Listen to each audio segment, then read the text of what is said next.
Sir ನನಗನ್ಸೋ ಮಟ್ಟಿಗೆ ಭಾಳ ಜನ ಹೆಂಡತಿ ಎಡಗೈ ಅಂತ ಹೇಳ್ತಾರ್ರಿ. ಎಡಗೈ ಅಂತ ಹೇಳ್ತಾರಿ. ನಾ ಹಂಗೆ ಹೇಳಕ್ ಇಷ್ಟಪಡಲ್ರಿ. ಬಲಗೈನೇ ಅವ್ರಿ ಅಂತ ಹೇಳಕ್ ಇಷ್ಟಪಡ್ತೀನಿ ಸರ್. ಯಾಕಂದ್ರೆ ಪ್ರತಿಯೊಂದು ಸರ್ ಇಂಥದ್ದು ಏನ್ ಕಲ್ವಲ್ ಸರ್, ಇಡೀ ಏನ್ ವಾರಿದ ಸರಿ ವಾರಿ ಎಲ್ಲ ಕಡೆನೂ ಹಿಂಗ್ ಬರ್ಸ ಕಲ್ಲ ಗುಡ್ಡನೇ ರೀ. ಸರ್. ಇದು ಗುಡ್ಡನೇ ಸರ್. ಈ ಗುಡ್ಡಲ್ಲೇ ನಾವು ಏನ್ ಕಷ್ಟಪಟ್ಟಿರ್ಬೇಕು ಅಂತ ಹೇಳಿ ಅದು ದುಡ್ದು ರೈತಿಗೆ ಗೊತ್ತಾಗ್ತದೆ ಸರ್. ಮಾಡಿವಿ ಸರ್. ಬಿಸಿನೀರ್ ವಾಟರ್ ಇರ್ತಾವಲ್ಲ, ಅದೊಂದು ಚಂಡಿ ಕೊಯ್ದು ಅದ್ರಲ್ಲಿ ನೀರ್ ಹಾಕಿ ಕೆಳಗಡೆ ಅದೊಂದು ಪಿನ್ ಚುಚ್ಚಿ ಡ್ರಿಪ್ ಸಿಸ್ಟಮ್ ಮಾಡಿ ಹನಿ ಹನಿ ಬೀಳೋತಾರ. ಹನಿ ಹನಿ ಬೀಳೋ ತರ ಮಾಡಿ ಗಿಡದ ಕೆಳಗಡೆ ಇಟ್ಟು ಒಂದು 3 ತಿಂಗಳು ಗಿಡ ಒಂದು 2-2.5 ತಿಂಗಳು ಬೆಳೆಸಿದೇವ್ ಸರ್. ಅದಕ್ಕೆ ನೀರೆಲ್ಲ ಹೆಂಗ್? ರೈತ ಬಾಂಧವರಿಗೆ ನಮಸ್ಕಾರ. ನಾನ್ ನಿಮ್ಮ ರಂಗು ಕಸ್ತೂರಿ ಮುಡುಬು. ಇವತ್ ನಾವು ಒಂದು ವಿಶೇಷವಾದಂತ ಬಂಜರು ಭೂಮಿಯನ್ನ ಅದ್ಭುತವಾದಂತ ಬೆಳೆ ತೆಗೆಯುವಂತ ಉತ್ತಮ ಭೂಮಿಯನ್ನಾಗಿ ಮಾರ್ಪಾಡು ಮಾಡಿದ್ದಾರೆ ಅಂತ ವಿಶೇಷ ರೈತ ದಂಪತಿಗಳನ್ನ ಭೇಟಿಯಾಗಕ್ಕೆ ಬಂದಿದ್ದೀವಿ. ಇವರು ಈ ಕೃಷಿ ಸಾಧನೆಯಿಂದ ಹಲವಾರು ಪ್ರಶಸ್ತಿಗೂ ಭಾಜನರಾಗಿದ್ದಾರೆ. ನಮಸ್ಕಾರ ಅಕ್ಕವ್ರೆ. ನಮಸ್ಕಾರ. ನಮಸ್ಕಾರ ಸರ್. ನಮಸ್ಕಾರ. ನಿಮ್ಮ ಹೆಸರು ಮತ್ತು ಪರಿಚಯ ನಮ್ಮ ರೈತರಿಗೆ ಹೇಳ್ರಿ ಸರ್. ಸರ್ ನನ್ನ ಹೆಸರು ಕಾಶಿನಾಥ್ ಶಾಂತಪ್ಪ ಚಂಗಟಿ ಫ್ರಮ್ ಕಡಗಂಚಿ ಸರ್. ಹಾ ಸರ್. ಆಳಂದ ತಾಲೂಕ ಕಲಬುರಗಿ ಜಿಲ್ಲೆ ಸರ್. ಇದ್ರದೆಲ್ಲ ಕ್ರೆಡಿಟ್ ಯಾರಿಗ್ರಿ? ಕ್ರೆಡಿಟ್ ಎಲ್ಲ ನಮ್ಮ ಮನೆಯವ್ರಿಗೆ ಅದ್ರಿ ಸರ್. ಎಲ್ಲ ಅವ್ರದೇ ಕಷ್ಟ ರೀ. ಈ ಹೊಲನು ಅವ್ರ ಹೆಸರು ಮೇಲೆ ಅದ್ರಿ. ರೇಟ್ ನಾ ಹಿಂದಿ ಇರೋ ಸರ್ ಅಷ್ಟೇ. ಮಾಡ್ತಕ್ಕಂಥವ್ರು ಎಲ್ಲ ಕೆಲಸ ಅವರೇ ಮಾಡ್ತಾರೆ ಸರ್. ಇಲ್ಲಿ ಎಷ್ಟ್ ಎಕರೆ ಹೊಲ ಅದ್ರಿ? ಸರ್ ಈ 2 ಎಕರೆ ಇದೆ ಸರ್. 2 ಎಕರೆ. ಈ ತರ ಫುಲ್ ಇಳಿಜಾರ ಆದ್ರಿ ಯಾವ ತರ ಖರೀದಿ ಮಾಡಿದ್ರಿ ಅದನ್ನ? ಸರ್ ಇದು ರೀ ಸುಮಾರು ಸಾವಿರಾರು ವರ್ಷಗಳಿಂದ ಬಂಜಿರ್ತಕ್ಕಂಥ ಭೂಮಿ ಸರ್ ಇದು. ಅಕಸ್ಮಾತ್ ಆಗಿ ನಾವು ಹಾಗೇನೆ ಹೊಲ ಮಾಡ್ತಿದ್ದೀವಿ. ಈ ಹೊಲ ತಗೋಬೇಕು ಅಂತ ಅನಿಸ್ತು.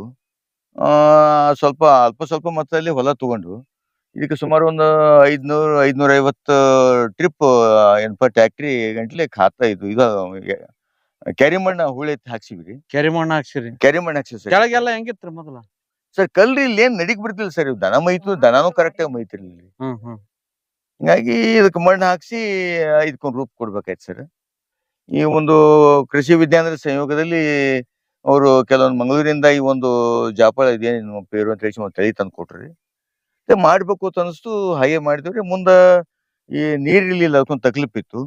ಆ ಕಾರಣಕ್ಕಾಗಿ ಇದಕ್ಕೆ ನಾವೇನ್ ಮಾಡಿದ್ವಿ, ಏನು ಬಿಸಿನೀರ್ ವಾಟರ್ ಇರ್ತಾವಲ್ಲ, ಅದೊಂದು ಚಂಡಿ ಕೊಯ್ದು ಅದ್ರಲ್ಲಿ ನೀರ್ ಹಾಕಿ ಕೆಳಗಡೆ ಅದೊಂದು ಪಿನ್ ಚುಚ್ಚಿ ಡ್ರಿಪ್ ಸಿಸ್ಟಮ್ ಮಾಡಿ ಹನಿ ಹನಿ ಬೀಳೋತಾರ. ಹನಿ ಹನಿ ಬೀಳೋ ತರ ಮಾಡಿ ಗಿಡದ ಕೆಳಗಡೆ ಇಟ್ಟು ಒಂದು 3 ತಿಂಗಳು ಗಿಡ ಒಂದು 2-2.5 ತಿಂಗಳು ಬೆಳೆಸಿದೇವ್ ಸರ್. ಅದಕ್ಕೆ ನೀರೆಲ್ಲ ಹೆಂಗ ತಂದ ಹಾಕ್ತಿದ್ರಿ ಸರ್? ಇಲ್ಲಿ ಏನು ಈಗ ಕೊಳಲಿ ಡ್ಯಾಮಿನ ನೀರ್ ಹೋಗ್ತದಲ್ರಿ ಇಲ್ಲಿ. ಅಲ್ಲೊಂದು ವಾಲ್ ಅದು ಸೋರ್ತಿ ಸರ್. ಅಲ್ಲಿ ಒಂದ್ ತೆಗ್ ಹೊಡೆದು ಅಲ್ಲಿಂದೇ ನೀರ್ ತಂದು ಹಾಕಿ ಜೋಪಾನ್ ಮಾಡಿದೇವ್ ಸರ್. ಅದಾದ್ಮೇಲೆ ಮುಂದೆ ಏನಾಯ್ತು ಸರ್, ಇದು ಕರೆಕ್ಟ್ ಆಗಿ ಚಲೋ ಆಗ್ಯಾವ ಬೆಳಿ, ಇದಕ್ಕೆ ಯಾಕಂದಪ್ಪ ನಾವು ಡ್ರಿಪ್ ಮಾಡಬಾರ್ದು ಅಂತೇಳಿ ಒಂದು ಡ್ರಿಪ್ ಇಂದು ಒಂದು ಸಬ್ಸಿಡಿ ತಗೊಂಡು ಡ್ರಿಪ್ ಮಾಡಿದೇವ್ ಸರ್. ಅದಾದ್ಮೇಲೆ ಬೆಳಿ ಕಂಟಿನ್ಯೂ ಆಯ್ತು ಸರ್. ಒಳ್ಳೆ ನೀರಿನ ಸೋರ್ಸ್ ಎಲ್ಲಿಂದ್ರಿ ಸರ್? ಇಲ್ಲಿ ಕೆಳಗಡೆ ಬಾವಿ ಹೊಡ್ಸಿನಿ ಸರ್. ಕೆಳಗಡೆ ಬಾವಿ ಇದಾರೆ, ಅಲ್ಲಿಂದ ನೀರು ಉಪಯೋಗ ಮಾಡ್ತೀನಿ. ಈಗ ಎಲ್ಲ ಡ್ರಿಪ್ ಮಾಡಿಸ್ಬಿಟ್ರಿ? ಕಂಟಿನ್ಯೂ ಡ್ರಿಪ್ ಅದ ಸರ್. ಕಂಟಿನ್ಯೂ. ಏನೇನು ಬೆಳೆ ಆದವ್ರಿ ಇದ್ರಾಗ? ಸರ್ ಶ್ರೀಗಂಧರೇ ಅದಾರಿ ಸರ್ ಎದುರುಗಡೆ. ಆಮೇಲೆ ಪೇರು ಅದಾರಿ ಸರ್. ಕೆಳಗಡೆ ಮಾವು ಅದಾರಿ ಸರ್. ಹೀಗಾಗಿ ಸಮಗ್ರ ಬೆಳೆ ಬೇಸಾಯ ಪದ್ಧತಿ ಒಂದು ಸಿಸ್ಟಮ್ದಾಗ ಮಾಡ್ಕೊಂಡಿನಿ ಸರ್.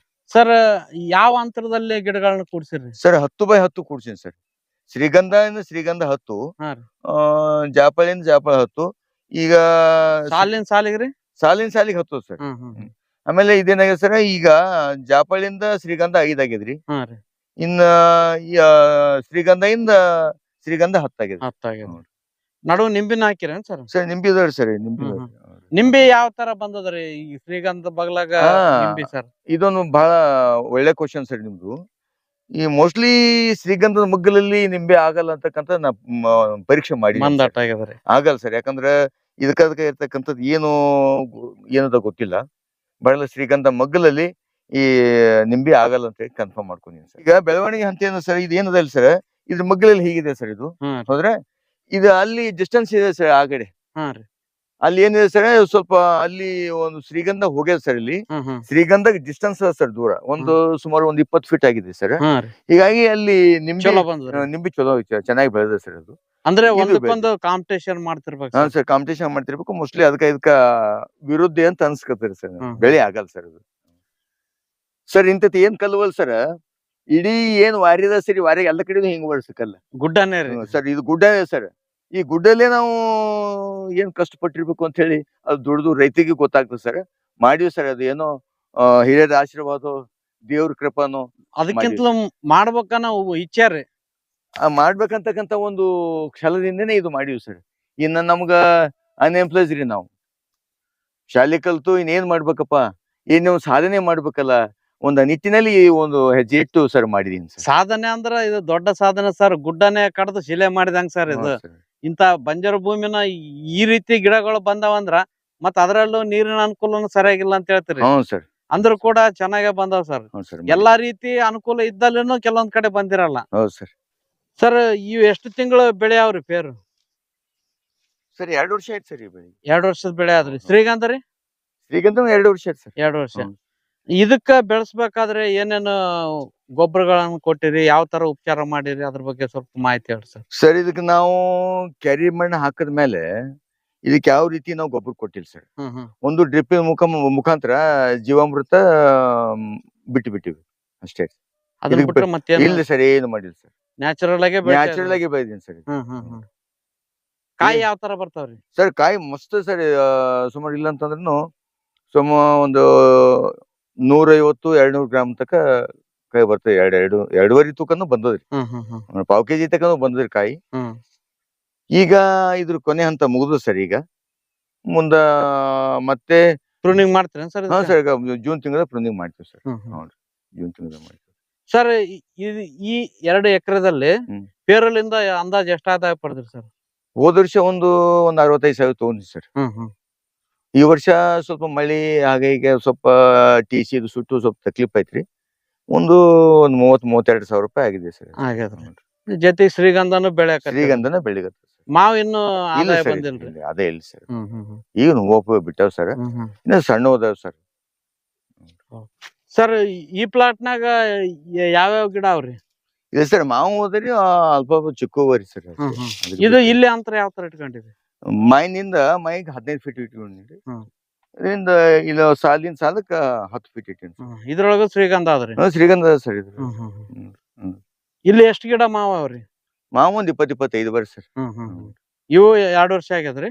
ಇವ 2 ವರ್ಷ ಹೂ ಬಿಡ್ಲಕತ್ತದ್ರಿ? ನೋಡ್ರಿ 2 ವರ್ಷ ಸರ್. ತುಂಬಾ ಚೆನ್ನಾಗ್ ಬಂದದ್ರಿ ಹೂ ಎಲ್ಲ? ಹ್ಞೂ ಸರ್. ಸರ್ ಇಂತ ಗುಡ್ಡನ ಈ ಹಂತಕ್ ತರ್ಬೇಕಾದ್ರೆ ಬಹಳ ಕಷ್ಟ ಪಟ್ಟಿರ್ಬೇಕು. ನಿಮ್ ಮನೆಯವ್ರು ಯಾವ ತರ ಸಾಥ್ ಕೊಟ್ಟಿದಾರ್ರಿ ಸರ್? ನನಗನ್ಸೋ ಮಟ್ಟಿಗೆ ಬಾಳ ಜನ ಹೆಂಡತಿ ಎಡಗೈ ಅಂತ ಹೇಳ್ತಾರ್ರಿ. ಎಡಗೈ ಅಂತ ಹೇಳ್ತಾರಿ. ನಾ ಹಂಗ ಹೇಳಕ್ ಇಷ್ಟಪಡಲ್ರಿ. ಬಲಗೈನೇ ಅವ್ರಿ ಅಂತ ಹೇಳಕ್ ಇಷ್ಟಪಡ್ತೀನಿ ಸರ್. ಯಾಕಂದ್ರೆ ಪ್ರತಿಯೊಂದಕ್ಕೆ ಅವ್ರು ಸಾಥ್ ಮಾಡ್ತಾರಿ ಸರ್. ಜೊತೆ ಇವತ್ತ ಈ ನಸ್ಕಿ ಹೊಲದಾಗ ಕೆಲಸ ಅದಂತ ನಸ್ಕಿ ಹೋಗೋಣ ಅಂದ್ರ ನಸ್ಕಿ 5 ಗಂಟೆನೂ ನಮ್ ಜೊತೆ ಬರ್ತಾರ್ರಿ. ಸುಮಾರು ರಾತ್ರಿ 7-8 ಗಂಟೆ ತನಕ ನಮ್ ಜೊತೆ ಇರ್ತಾರಿ. ಮತ್ತ ಆಮೇಲೆ ಮನಿ ಕೆಲಸ ಮಾಡ್ತಾರಿ, ಅಡಿಗೆ ಮಾಡ್ತಾರಿ. ಎಲ್ಲಾ ಮಾಡಿನೂ ಕೂಡ ನಮ್ಗ ಇವತ್ತು ಬೆಂಬಲ ಕೊಡ್ತಾರ. ಅಂದ್ರೆ ಈಗ ನಾವೇನು ಗ್ರೇಟ್ ಅಲ್ಲ. ನಮ್ಗ ಮೋಸ್ಟ್ಲಿ ಹೇಳೋದೊಂದು ಇರ್ಬಹುದು ನಂಬಲ್ಲಿ, ಆದ್ರೆ ಮಾಡುವ ಕೆಲಸ ಎಲ್ಲ ಅವ್ರದೇ. ನನ್ನ ಅಭಿಪ್ರಾಯ ಹಿಂಗದ ಸರ್. ಬೇರೊಬ್ರು ಮಾತಾಡ್ತಿರ್ಬೇಕು, ಆದ್ರೆ ಇವ್ರು ನನಗ್ ಚಿನ್ನ ಇದ್ದಂಗ ನೋಡ್ರಿ. ಟೋಟಲಿ ಬಹಳ ಸಾಥ್ ಕೊಡ್ತಾರೆ. ಇಲ್ಲಿ ಯಾವ ತರ ಕೆಲಸ ಮಾಡ್ಯಾರ ಸರ್ ಇಲ್ಲಿ? ಸರ್ ಇಲ್ಲಿ ಕೆಲಸ ನೋಡಿ ಸರ್, ಈ ಗಿಡಗಳೆಲ್ಲ ಈ ಹಂತಕ್ಕೆ ಬರ್ಬೇಕಾದ್ರೆ ಅವ್ರು ಡಬ್ಬಿ ಕಟ್ಟಿ ನೀರ್ ಹಾಕಿದವ್ರಿ ಅವ್ರಿ. ಇದಕ್ಕ ಏನೇ ಒಂದು ಈಗ ನಾವು ಗಂಜಲ ಹಾಕ್ತಾರಿಲ್ರಿ ಗಿಡಕ್ಕ, ಒಂದ್ ತಿಂಗಳಲ್ಲಿ 1 ಲೀಟರ್ ಈಗ ಗಂಜಲ ಹಾಕ್ತಾರಿಲ್ರಿ. ಅದ ಕೆಲಸ ಅವ್ರೇ ಮಾಡ್ತಾರ್ರಿ. ಈಗ ನಾವು 2 ಕಡೆ 3 ಕಡೆ ಮೇಂಟೈನ್ ಮಾಡ್ಬೇಕಂದ್ರೆ ನಮ್ಗ್ ಕಷ್ಟ ಆಗ್ತದ್ರಿ. ಇವ್ರು ಯಾವಾಗ ನಮಗ್ ಬೆನ್ನ ಎಲುಬಾಗಿ ನಿಂದಿರ್ತಾರ, ಅವಾಗ ಒಂದ್ ದೊಡ್ಡ ಸಂಸಾರ ಆಗ್ಲಿಕ್ಕೆ ಸಾಧ್ಯ ಅದ. ಇವ್ರು ನಮ್ ಬೆನ್ನ ಎಲುಬಾಗಿ ನಿಂತಾರ ಅಂತೇಳಿ ಇವತ್ತಿನ ದಿವಸ ನಿಮ್ ಎದುರು ನಂಗೆ ಮಾತಾಡ್ಲಿಕ್ಕೆ ಒಂದು ಖುಷಿ ಪಡ್ಲತ್ತ ಸರ್, ಸಂತೋಷ ಪಡ್ಲಾಕತ್ತೀನಿ ಸರ್. ಸರ್ ನಿಮ್ಮ ಈ ಕೃಷಿನ ನೋಡಿ ಸರ್ಕಾರದ ಕಡೆಯಿಂದ ಆಗ್ಲಿ, ಸಂಘ ಸಂಸ್ಥೆ ಕಡೆಯಿಂದ ಆಗ್ಲಿ ಗೌರವಿಸಿದ ಸಂದರ್ಭ? ಹಾ ಸರ್, ನಾನು ಮೊದಲು ಒಂದು ರೇಷ್ಮೆ ಶ್ರೇಷ್ಠ ಕೃಷಿಕ ಸಾಧಕ ಅಂತ ಹೇಳಿ ಪ್ರಶಸ್ತಿ ತಗೊಂಡಿನ್ರಿ. ಅದಾದ್ಮೇಲೆ ವಿಶೇಷ ಸಮಗ್ರ ಕೃಷಿ ಸಾಧಕ ಅಂತ ಹೇಳಿ ಪ್ರಶಸ್ತಿ ಆಗಿದೆ. ಆಮೇಲೆ ಕೃಷಿ ರತ್ನ ಪುರಸ್ಕಾರ ಆಗಿದೆ, ಬಸವರತ್ನ ಪುರಸ್ಕಾರ ಆಗಿದೆ ಸರ್. ಹಿಂಗ ಎಲ್ಲಾ ಸಂಸ್ಥೆಗಳದ್ದು ಗುರುತಿಸಿ ಇವತ್ತ ನಮ್ ಪುರಸ್ಕಾರ ಸುಮಾರು 9 ಪುರಸ್ಕಾರಗಳು ಕೂಡ ನಮ್ಮ ಕನ್ನಡ ಸಾಹಿತ್ಯ ಸಮ್ಮೇಳನದಲ್ಲೂ ಕೂಡ ಒಂದು ಪುರಸ್ಕಾರ ಮಾಡಿದ್ದಾರೆ. ಹೀಗಾಗಿ ಸುಮಾರು 9 ಪುರಸ್ಕಾರ ಆಗಿವೆ ಸರ್. ಅದಕ್ಕೆಲ್ಲ ಇವ್ರಿಗೆ ಸಲ್ಬೇಕು ಸರ್. ಇವರೇ ಕಾರಣ ಅನ್ಬೇಕ್ರಿ. ತುಂಬಾ ಧನ್ಯವಾದಗಳು ಸರ್. ನಮಸ್ಕಾರ. ನಮಸ್ಕಾರ ಅಕ್ಕಾರೆ. ನೋಡಿದ್ರಲ್ಲ ರೈತ ಬಾಂಧವರೇ, ಅತಿ ಕಲ್ಲುಗಳಿರುವಂತ ಒಂದು ಗುಡ್ಡ, ಬಂಜರು ಭೂಮಿ, ಅಂತದಕ್ಕೆ ಕೆರೆಗೋಡನ್ನ ಹೊಡಿಸಿ ಒಂದು ಉತ್ತಮ ರೂಪನ ಕೊಟ್ಟು ಇವತ್ತಿನ ದಿನ ಆದಾಯನು ಪಡಿತಾ ಇದ್ದಾರೆ. ವಿಶೇಷವಾಗಿ ಚಿಕ್ಕು, ಮಾವು, ಪೇರು ಬೆಳೆಗಳನ್ನ ಬೆಳೆದಿದ್ದಾರೆ. ಜೊತೆಗೆ ಆ ಶ್ರೀಗಂಧ ಬೆಳೆಯನ್ನು ಕೂಡ ಬೆಳೆದಿದ್ದಾರೆ. ಗಿಡಗಳು ಎಷ್ಟು ಆರೋಗ್ಯವಾಗಿವೆ ನೋಡ್ಬೋದು. ಶ್ರೀಗಂಧ ಕೂಡ ತುಂಬಾ ಚೆನ್ನಾಗಿ ಬಂದಿದೆ. ಕೇವಲ 2 ವರ್ಷದಲ್ಲಿ ಉತ್ತಮವಾಗಿ ಬೆಳೆ ಬಂದಿದೆ. ಇಷ್ಟುವರೆಗೆ ಬರ್ಬೇಕಾದ್ರೆ ಇವರು ಎಷ್ಟು ಶ್ರಮ ಪಟ್ಟಿರ್ಬೇಕು, ಇವರಿಗೆ ಕೃಷಿ ಮೇಲೆ ಎಷ್ಟು ಆಸಕ್ತಿ ಇರಬೇಕು ನಿಮ್ಗೆ ಗೊತ್ತಾಗ್ತದೆ. ಇಂಥ ವಿಶೇಷವಾದಂತ ಕೃಷಿಕ ದಂಪತಿಗಳನ್ನ ಭೇಟಿಯಾಗಿದ್ದು ನಮ್ದು ಕೂಡ ಪುಣ್ಯ ಅಂತಾನೆ ಹೇಳ್ಬೋದು. ಇಂಥ ವಿಶೇಷವಾದ ಮಾಹಿತಿಯನ್ನು ನೀಡಿದಂತ ದಂಪತಿಗಳಿಬ್ಬರಿಗೂ ತುಂಬ ಹೃದಯದಿಂದ ಧನ್ಯವಾದಗಳನ್ನು ತಿಳಿಸುತ್ತಾ ಈ ವಿಡಿಯೋನ ಸುಮಾರು ಜನರಿಗೆ ಶೇರ್ ಮಾಡ್ರಿ. ಇವರ ಕೃಷಿ ಇನ್ನೊಬ್ರಿಗೆ ಇನ್ಸ್ಪಿರೇಷನ್ ಆಗ್ಲಿ. ಒಳ್ಳೊಳ್ಳೆ ಭೂಮಿ ಇರ್ತದೆ, ಆದ್ರೆ ಬೆಳೆಯಕ್ಕೆ ಕಷ್ಟ ಪಡ್ತಿರ್ತಾರೆ. ಇಂಥ ಬಂಜರು ಭೂಮಿಯಲ್ಲೇ ಇವರು ಈ ರೀತಿ ಬೆಳೆದು ತೋರಿಸಿದ್ದಾರೆ ಅಂದ್ರೆ ಬೇರೆ ಭೂಮಿಯಲ್ಲಿ ಬೆಳೆಯೋದೇನೋ ದೊಡ್ಡ ಮಾತಲ್ಲ ಅಂತ ಇವರು ಆದರ್ಶವಾಗ್ಬೋದು. ಇಂಥ ವಿಶೇಷವಾದ ವಿಡಿಯೋ ಅಂತಾನೆ ಹೇಳ್ಬೋದು. ನನ್ನ ಚಾನಲ್ನ ಹೊಸದಾಗಿ ನೋಡ್ತಾ ಇರೋ ನನ್ನ ಚಾನಲ್ನ ಸಬ್ಸ್ಕ್ರೈಬ್ ಮಾಡ್ರಿ ಅಂತ ಹೇಳ್ತಾ ಮುಂದಿನ ವಿಡಿಯೋದಲ್ಲಿ ಇನ್ನೂ ಹೆಚ್ಚಿನ ಮಾಹಿತಿಯೊಂದಿಗೆ ನಿಮ್ಮ ಮುಂದೆ ಬರ್ತೇನೆ. ಅಲ್ಲಿವರೆಗೂ ನಮಸ್ಕಾರ.